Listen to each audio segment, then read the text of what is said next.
While common sense conservatives fight to axe the tax, build the homes, fix the budget, and stop the crime, this Prime Minister is not worth the cost or corruption. We found yesterday that his government is under RCMP investigation again, this time for a Rive scam. The commissioner of the RCMP revealed, however, that the last time they were investigating him for criminal activity, he blocked them in the SNC-Lavalin affair from getting cabinet documents. So will he lift cabinet confidentiality and hand over all the documents to the police so that they can investigate any of his potential crimes? The Right Honourable Prime Minister.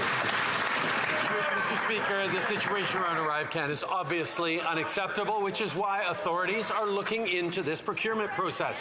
And anyone who took advantage of everything we were doing to try and keep people safe during COVID to get rich will face consequences. That's the way our system works.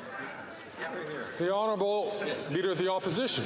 But that's not the way the system has worked since he took office 8 years ago. According to the RCMP Commissioner, he not only refused to be questioned in the SNC-Lavalin criminal investigation and in the Aga Khan Billionaire Island investigation, but he blocked key cabinet documents from being included in those investigations. We now know that an app that was supposed to cost $80,000 went up to $60 million after the NDP helpfully voted for those extra funds.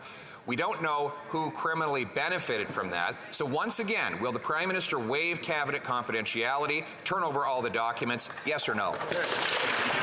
The Right Honourable Prime Minister.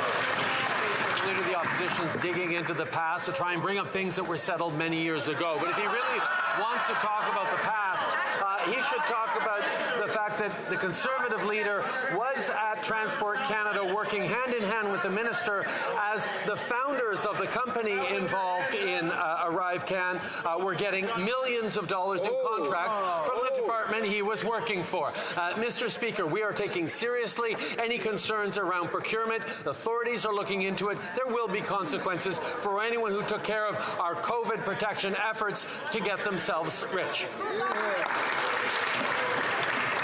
The Honourable Leader of the Opposition. That answer proves again that he's not worth the cost or the corruption. We know that after 8 years of this Prime Minister, the cost of everything has gone up, in part because he's given away money for nothing. In a Rive scam, an app that was supposed to cost $80,000 was actually how much? $60 million at least, and counting, because the Auditor General says she doesn't have the documentation to do the full calculation. Today, though, we have a common sense Conservative motion that will require the Prime Minister release the full cost of the app and recover the money for Canadians within the next 100 days. Will he vote for that common sense motion? Yes or no? The Right Honourable Prime Minister.